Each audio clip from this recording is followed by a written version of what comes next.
매일 성경 묵상을 돕는 해설 가이드입니다. 안녕하세요. 묵상 코치입니다.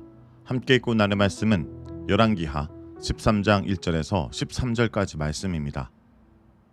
미안의 종교개혁을 한 요아스는 아람왕 하사엘이 쳐들어오자 그간 모아둔 성전 물건들과 돈을 내주고 맙니다. 전체적으로 남유다가 여호와 신앙으로 돌아오긴 하였지만 요아스는 통치 후반기로 갈수록 타협적인 신앙으로 돌아서게 됩니다. 이 시기에 북이스라엘도 회복과 혼란을 반복하며 점점 영적으로 사회적으로 혼란스러워집니다. 1절에서 4절은 이스라엘을 아람 왕의 손에 넘기신 하나님에 대한 내용입니다. 13장은 이야기의 무대가 유다에서 이스라엘로 넘어갑니다. 유다 왕 아하시아의 아들 요아스 제23년에 예후의 아들 요아스가 사마리아에서 이스라엘 왕이 되고 17년을 기다립니다. 그에 대한 평가는 여호와 보시기에 악을 행하였고 여로보암에 대해서 돌이키지 않았다는 것입니다. 요아스의 악행이 구체적으로 언급되진 않았지만 7절에서 사마리아에 아세라 목상을 두었다는 언급을 보면 이스라엘의 우상 숭배가 다시 널리 퍼졌음을 알 수 있습니다. 그는 요아만을 섬기는 예후의 종교개혁 전통을 따르기보다는 이전의 혼합주의적 종교 전통으로 돌아간 것 같습니다. 이는 예후가 종교개혁을 하면서 여로보암이 만든 단과 베들의 황금 송아지 제의를 완전히 없애지 않았기 때문입니다. 완전하게 제거되지 않은 죄는 조금만 방심해도 이전 상태로 돌아가라는 간성을 자극하여 금방 번성하게 만듭니다. 우상숭배의 죄가 쉽게 만연해지는 것은 그것이 인간의 성공 욕구에 부합하기 때문입니다. 반면에 여호와를 섬기는 것은 이런 욕망을 하나님 앞에 내려놓고 이웃을 돌보고 사랑하며 공의와 정의를 행하는 것이기에 지도자들의 입장에서는 이 종교보다 자신의 욕망을 마음껏 채울 수 있는 이방 제의가 더 마음에 들었을 것입니다. 이로 인해 여호와께서는 이스라엘을 아람 손에 넘기셨습니다. 손에 넘기다 라는 표현은 전쟁에서 승리를 약속하는 관용적인 표현인데 여기서는 아람의 승리를 약속하셨으므로 이스라엘은 전쟁에서 항상 패했다는 뜻이 됩니다. 그것도 요아스가 평생 동안 아람에게 졌다고 말합니다. 본문은 이스라엘이 아람왕 하사엘과 베다닷에게 진 것을 우상숭배에 대한 하나님의 심판으로 해석하고 있습니다. 그 결과 아람왕이 이스라엘을 압제하였습니다. 나라 간의 압제는 무거운 조공을 바치게 하고 영토의 일부분을 빼앗는 것입니다. 하사엘은 남조 유다왕 요아스에게도 막대한 양의 조공을 받아갔습니다. 이런 상황이 계속되자 이스라엘은 경제적으로나 사회적으로 피폐해질 수밖에 없었습니다. 군사, 경제적 부담은 모두 백성들이 져야 하기에 백성들의 삶 역시 황폐해졌을 것입니다.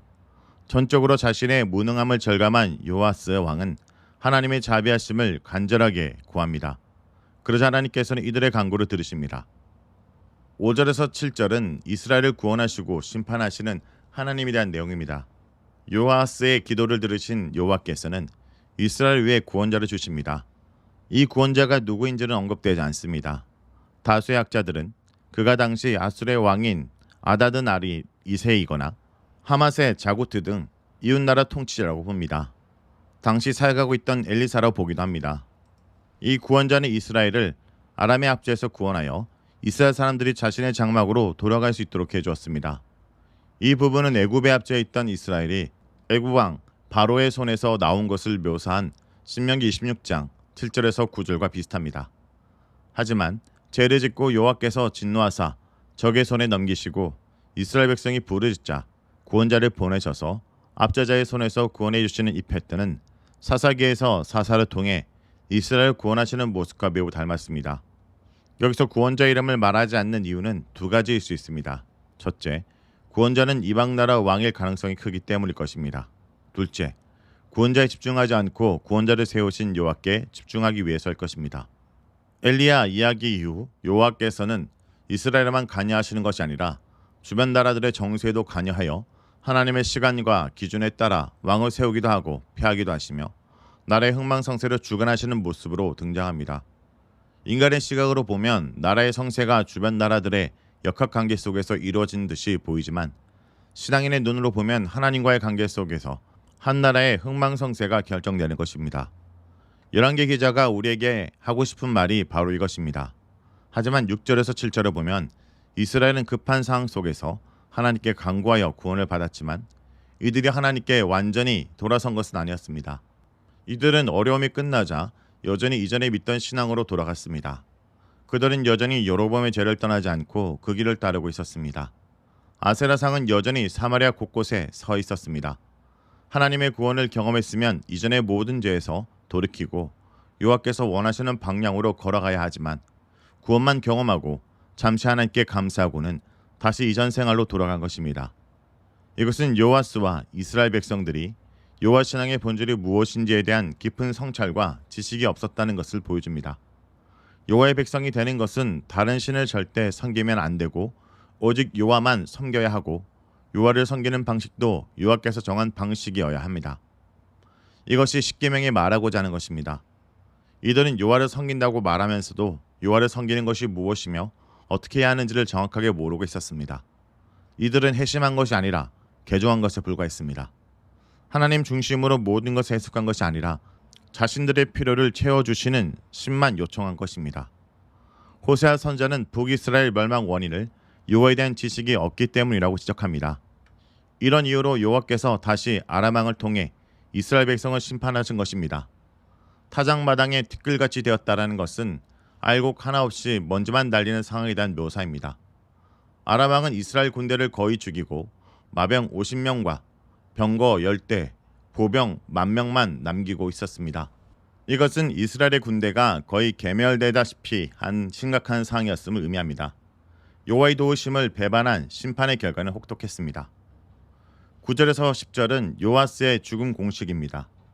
이 단락은 요아스의 죽음 공식입니다. 요아스에 대해서는 아람과의 전쟁 이외 다른 업적에 대해서는 언급하지 않습니다. 요아스는 죽어 왕의 묘실에 장사되고 그 아들 요아스가 왕위에 오릅니다. 여호와께서 예후에게 약속하신 대로 예후의 자손들이 왕위를 계승하고 있습니다. 10절에서 13절은 이스라엘 왕 요아스의 통치입니다. 요아스는 유다 왕 요아스 37년에 이스라엘 왕이 됩니다.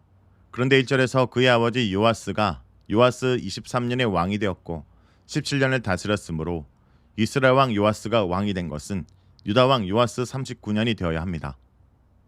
이런 이유로 여러 역본들이 이런 조화를 위해 유다 왕 요아스 39년으로 번역하기도 합니다. 요아스에 대한 평가는 여호와 보시기에 악을 행했다는 것인데 제목은 아버지 요아스와 동일합니다. 여로보암의 모든 죄에서 떠나지 않았고 그 가운데서 행한 것입니다. 요아스의 업적으로는 유다 왕 아마샤와 싸운 것만 기록하고 있으며 그 이후 바로 죽음 공식이 나옵니다. 그도 사마리아 왕 묘실에 묻히고 그의 아들 여로보암이 뒤를 이어 왕이 됩니다. 이렇게 요아스의 업적은 간략하게 언급하고 지나가는데 이 요아스의 이야기는 엘리사의 죽음을 준비하기 위한 배경이 되고 있습니다. 성도 여러분, 오늘 본문에서 요아스가 제약의 길에서 떠나지 않자 하나님도 아람 왕 하사엘과 그의 아들 베닷의 손에 그들을 넘겨버리십니다. 하나님의 능하신 오른손으로 이스라엘을 바로의 손에서 건져내셨는데 그 은혜를 저버리자 다시 압자자의 손에 잠시 그들을 맡겨서 하나님의 통치가 없는 나라엔 진정한 샬롬이 없음을 알게 하셨습니다. 하나님 대신에 돈과 권력을 숭배하면 우리를 그것들에 넘기셔서 우리가 바라는 것들이 얼마나 허망한지를 알게 하십니다. 하나님이 아닌 모든 것은 나를 노예가 되게 합니다. 하나님만이 나를 진정으로 자유롭게 해주신다는 것을 잊지 않기 원합니다. 말씀을 놓고 기도하겠습니다. 주님, 하나님이 아닌 다른 것들로 내 삶의 안정과 평안을 누리려는 어리석은 자가 되지 않게 하여 주옵소서. 주님만이 우리를 진정으로 자유롭게 하심을 오늘도 다시 붙듭니다.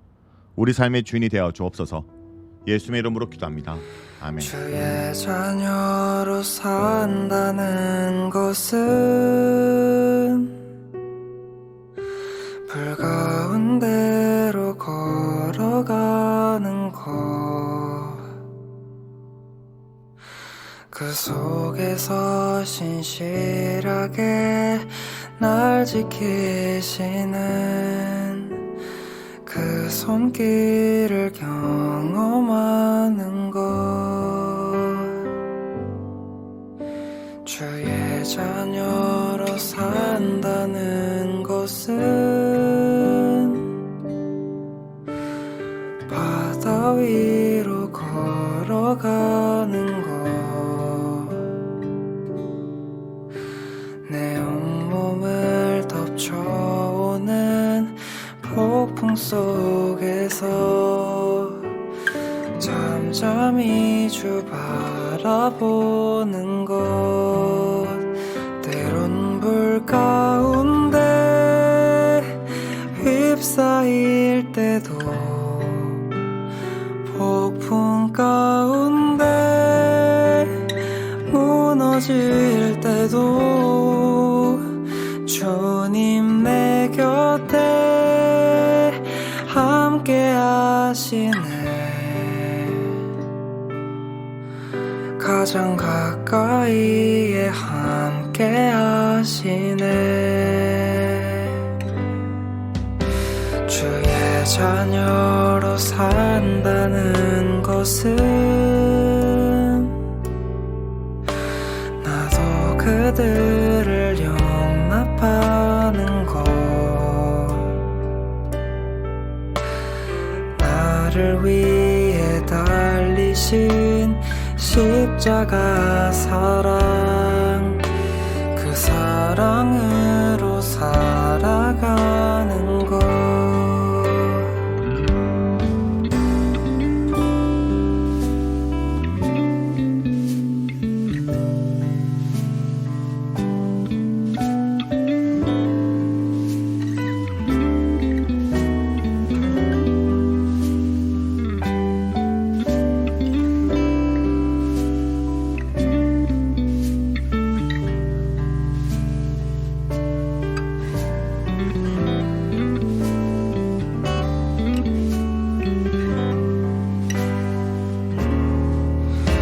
주의 자녀로 산다는 것은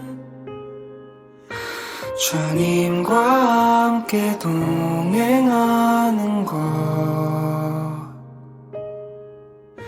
주께서 지신 십자가 기꺼이 지고 주와 함께 걸어가는 것,